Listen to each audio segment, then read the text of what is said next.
Hello mga mare, tara samahan niyo ulit ako for today's mini vlog.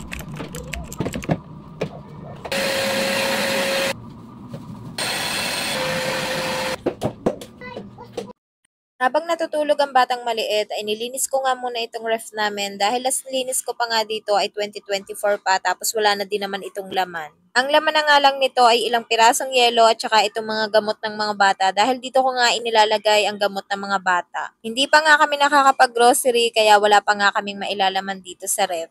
Isa nga din ito sa pinoproblema namin kapag malapit na ang due date dahil kinuha nga namin itong hulugan at sa wakas nga ay natapos na naming hulugan to ngayon. Kaya congrats sa amin dahil nabawasan na nga ang utang namin. Pero charis lang yon dahil kapag natapos ang isa ay kukuha na naman ng panibago at panibagong utang na naman. Wala namang masamang mangutang basta responsable tayo sa pagbabayad at alam natin ang obligasyon natin. Ma-share ko na nga pala sa inyo itong ginagamit kong deodorizer dito sa ref namin para hindi mamaho. Para nga itong uling na durog-durog, pinaganda nga lang dahil meron siyang lagayan at simula talaga nang gumamit ako ay hindi na nangangamoy ang ref namin. Dahil nung una talaga nung hindi pa ako gumagamit nito ay iba talaga ang amoy kapag naiista ka ng pagkain. Lalo na nga nung naglagay ako ng gulay dyan tapos nakalimutan ko at nabulok na nga sa loob ay ang baho talaga ng ref namin at ang tagal talaga na wala ng amoy. Kaya naghanap nga ako sa online at nakita ko nga yan at kung gusto nyo nga din ito ilalagay ko na lang ang link yan sa may comment section. Pagkatapos ko naman linisin ang mini ref namin, eto namang Durabox ang nilinis ko dahil ang dumi-dumi na nga ng likod nito tapos ang dami pang nakapatong sa ibabaw. Dito ko nga muna ito inilagay sa salas namin pansamantagal dahil medyo sikip na nga sa kwarto namin at hindi na talaga yan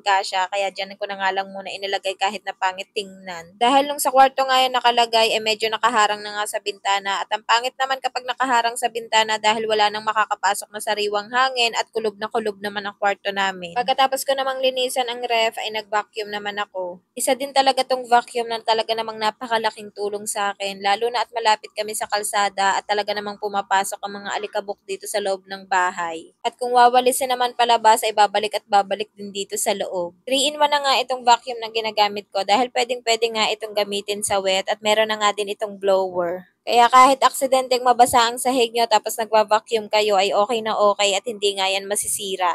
Pagkatapos ko naman maglinis sa salas ay dito naman ako sa kusina naglinis at hinugasan ko nga muna itong mga hugasin dito sa lababo. Hindi pa nga ako nakakapaglinis ng kwarto namin dahil nandoon nga ang mga bata at doon ko nga muna sila pinatambay habang naglilinis nga ako dito sa salas at dito sa kusina. At tuwing gabi na nga ako naglilinis sa kwarto namin para isang trabaho na nga lang dahil kapag umaga nga ako naglinis ay magdudumi din naman. At kahit patigil-tigil nga ako sa paglilinis dito sa bahay ay nakatapos din naman ako kahit papaano. At yun lang muna ulit for today's vlog.